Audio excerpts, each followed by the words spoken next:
I covered you, wrote a profile about you from the day one you took over the Times.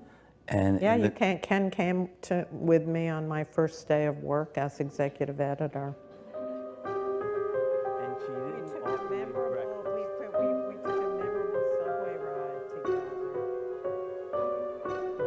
But 2 years later,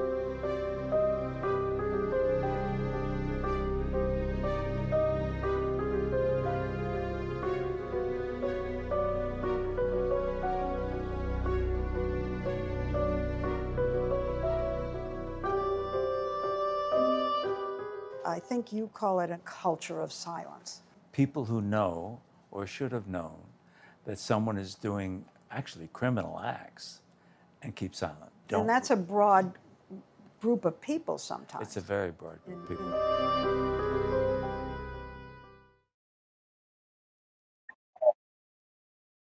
Hello and welcome to Washington Post Live. I'm Sarah Ellison, a reporter here at the Post. Without the fall of Harvey Weinstein, we may not have had a Me Too reckoning. My guest today was early to the idea that Weinstein was a serial predator, but his 2002 New Yorker profile didn't cross the threshold to fully bring to light the depths of Weinstein's predation.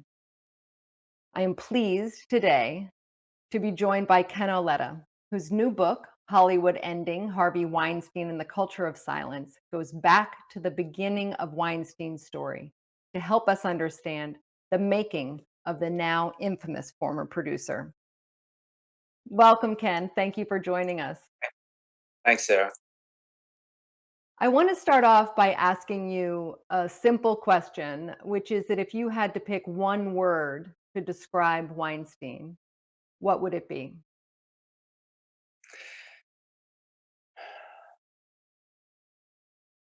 I come up with two words: impulse control problems, or three really, but volatile, out of control.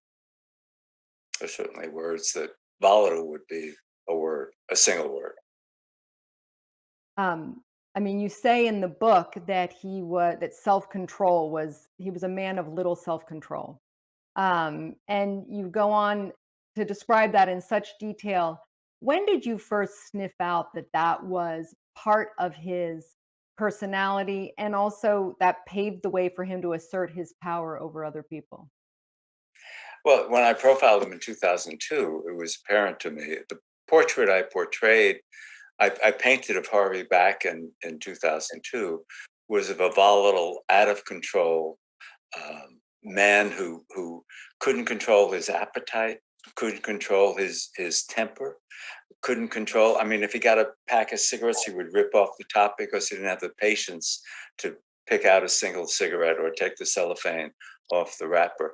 He would insist that 3 Diet Cokes be placed in front of him, even though he drank one at a time, because he was afraid that the second one wouldn't be available when he finished the first. He was just a basically a big brute, but also a very talented brute. And I portrayed him in that profile as both a monster in terms of the way he dealt with people, but also an incredible talent. I mean, you think about the movies that he and Miramax pioneered: Shakespeare in Love, My Left Foot, Pulp Fiction, The Crying Game, Sex, Lives, and Videotape. I mean, the list goes on and on. Quite an extraordinary list of movies. So Harvey was a man, despite his appetites, despite his volatility, of great talent. I want to talk a little bit. You make clear in the book that Harvey's proclivities were not about sex, but about power. And we all know by now that he was, some of his proclivities were the worst kept secret in Hollywood. And yet he remained untouchable for the majority of his career, never facing repercussions. Can you set the record straight for us? What factors enabled him to suppress all the damage behind his abuses of power? Well, his power, and he believed, as Donald Trump believes, that a key to power is people must fear you. And people feared Harvey. They feared his ability to get stories in the press that may be negative stories about you.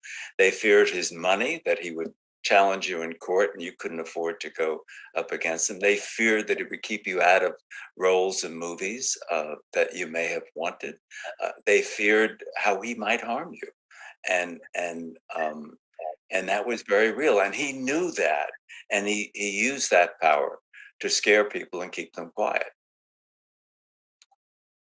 Let's talk about the dynamic between the two Weinstein brothers, which is one of the most fascinating aspects of the book, in my view. You worked with Bob Weinstein throughout your reporting, and Bob famously turned on his older brother.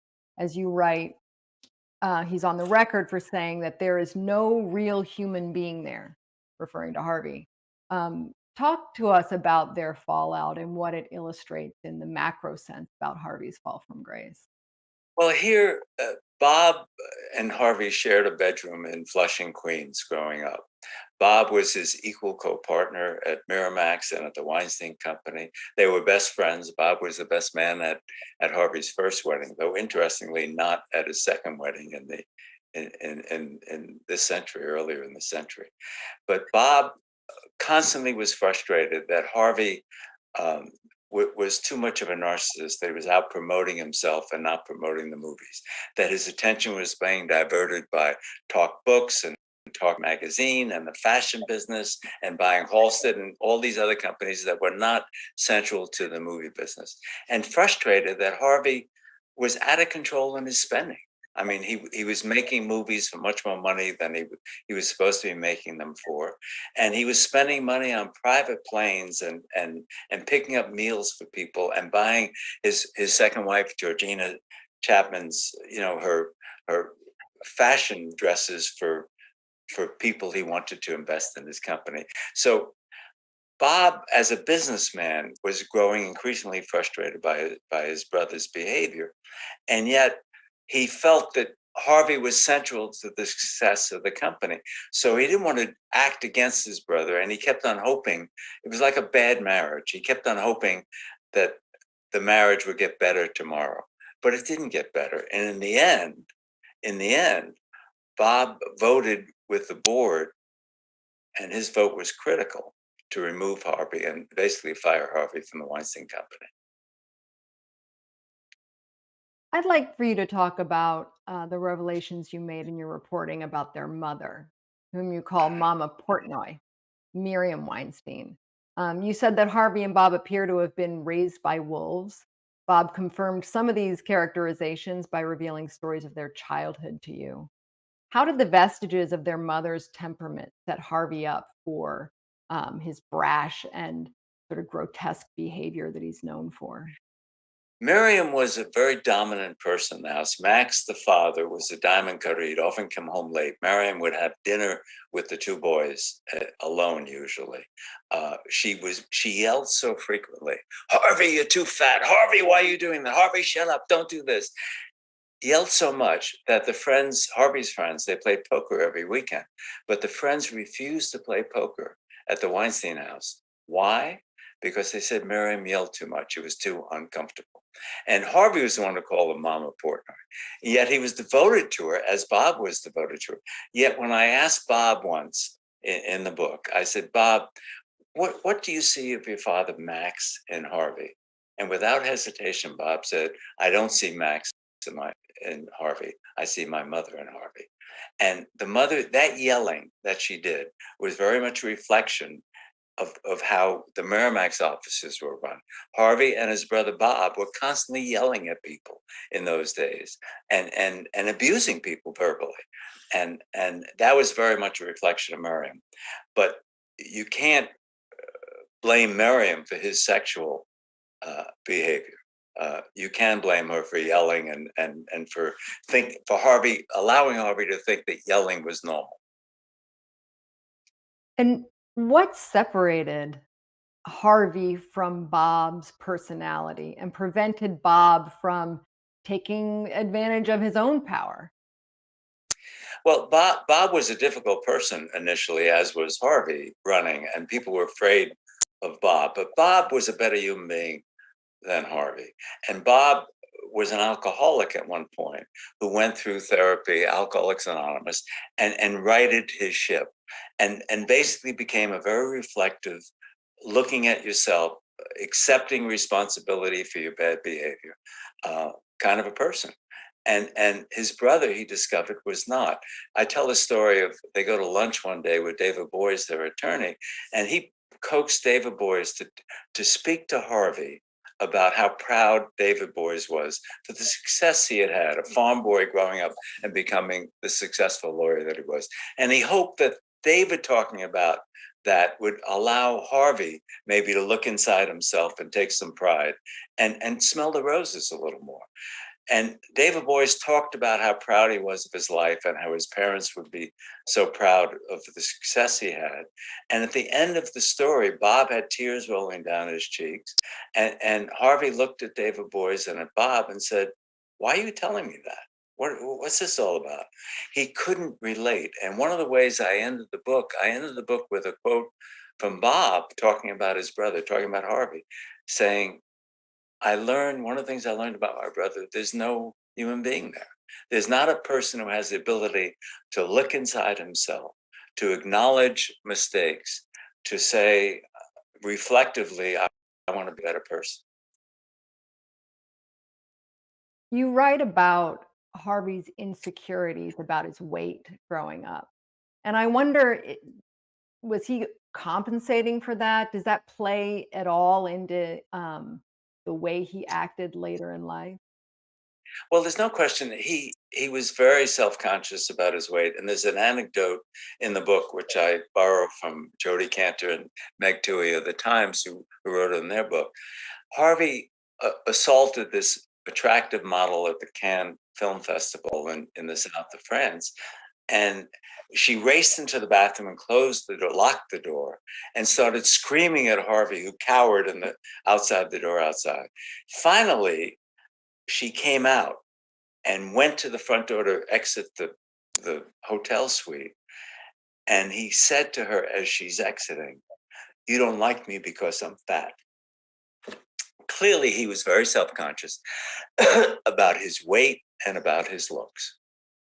And that's just a reflection of it. So Harvey would, surprisingly, when he stayed at hotel suites, he'd go out to dinner. His assistant would stay in the suite waiting for him to come back. He'd enter the suite, and oftentimes he would just peel off all of his clothes and walk around the room naked. And Zelda Perkins, who was, when she first started working as his London assistant, said, "Harvey, what are you doing? Why are you taking off your clothes?" And he says, "Oh, Zelda, this is normal. I'm hot. It's okay. Don't be a square." And Harvey would constantly try and normalize his abnormal behavior. You write so clearly about how he was not a savvy businessman. He famously passed on acquiring Marvel. What characteristics pulled him to the higher echelons of power without that kind of business acumen? I think Harvey's narcissism got the best of him. He wanted to be Rupert Murdoch, Sumner Redstone, John Malone, Bill Gates. He wanted to be a mogul. And so he took his eye off the movie ball and started buying companies in the fashion business, which his second wife was in he buys Halston. He goes in the TV business. He goes and talk books, talk magazine. Harvey wanted to become a mogul, and inevitably, when he did that, he took his eye off the movie ball and began to overspend and not make the kind of successful movies he had made that won him so many Academy Awards. What was important to you personally to write this book, which looks at Harvey the person and the creation of the monster? I was interested. The reason I wanted to do a biography of him and thought there was a route to do it, there were mysteries that I wanted to explore. Why did Harvey become the monster he became? Why did so many people enable his behavior over more than 4 decades by keeping their mouths shut? How did he use and abuse his power, which was part of getting away with this for so long? And then the mystery of the relationship between the two brothers. Young Bobby, as he was called, much to his chagrin when he was young, and Harvey were inseparable.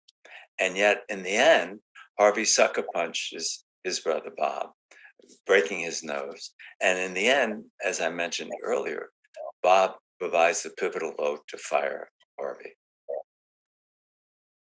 Um, your 2002 profile in the New Yorker came so close to revealing Weinstein's sexual misconduct, but it was just in the literal last minutes before the piece hit its deadline, you pulled back on some of the reporting.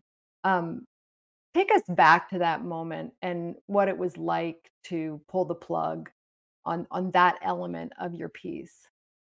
I had heard from, now I can identify as I do in the book, Donna Gigliotti, who was the producer, one of the producers of Shakespeare in Love, that Harvey allegedly had raped Rowena Chu and got into a contretemps with his London assistant who defended Rowena Chu, Zelda Perkins, at the 1998 Venice Film Festival when they were promoting Shakespeare in Love.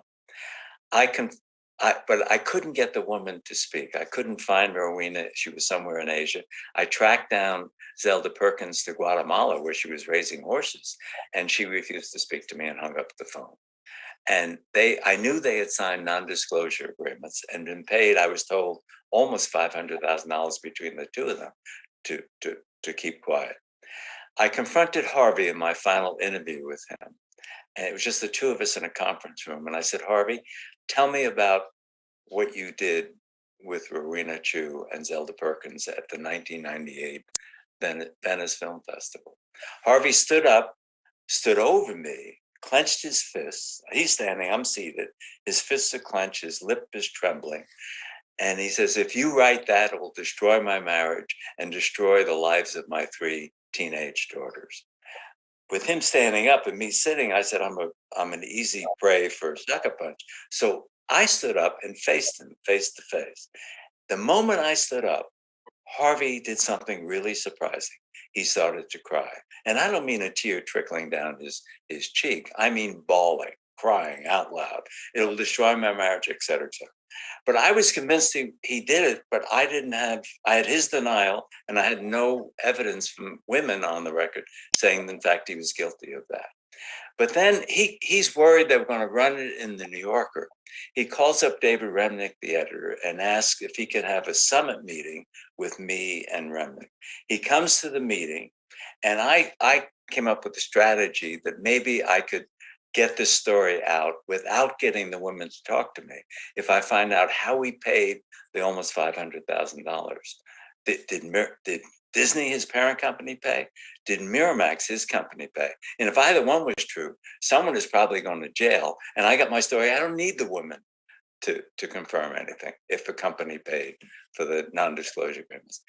So I said, Harvey, I need to see tomorrow. It was a Tuesday. Tomorrow is Wednesday. The piece closes on Thursday. I need to see the canceled checks. And he rebelled. He said, I can't do that. But anyway, I said, tomorrow. He came back tomorrow with his brother Bob now and slid across the table 2 canceled checks from brother Bob, personal checks. That's how the money was paid. So I didn't have my story. And basically it was confirming what Bob was saying, was that I paid this money because I was saving my brother's marriage, which is the claim that Harvey was making. And we didn't have the woman. So Harvey then was still worried we would run it. David Remnick and I talked. He made the decision, which I totally backed. He said, Ken, we can't run the story. We're not the National Enquirer. We don't have any woman on the record saying that Harvey is guilty of this. And we have him denying that he was guilty of it, saying it was a consensual affair. How do we run this story? And I agreed with him, and we couldn't run the story. So that's how close I came in 2002, but no cigar. And if you had gotten it across the threshold in 2002, what do you think the impact would have been? Do you think society would have reacted in the same way that it did, 15 years later? Probably it would not have reacted in the same way, but I think there would have been a reaction where Harvey would have been shamed. Harvey would have been vilified. Harvey may have lost his job. I mean, this is rape we're talking about, or attempted rape. Actually, one of the things I found, and another reason I'm glad I didn't write this story then, I was told that he had raped Rowena Chu. When I interviewed Rowena Chu for the book, I found out she was not raped. He attempted to rape her, and she escaped. So if I printed that she was raped, it would have been a false story right there. But nevertheless, that kind of behavior, even back in 2002, would not have been easily acceptable. Now, would he have been fired the way he was in 2017? Maybe not. But it clearly, I think, would have prevented some other women from being Harvey's victims over the years.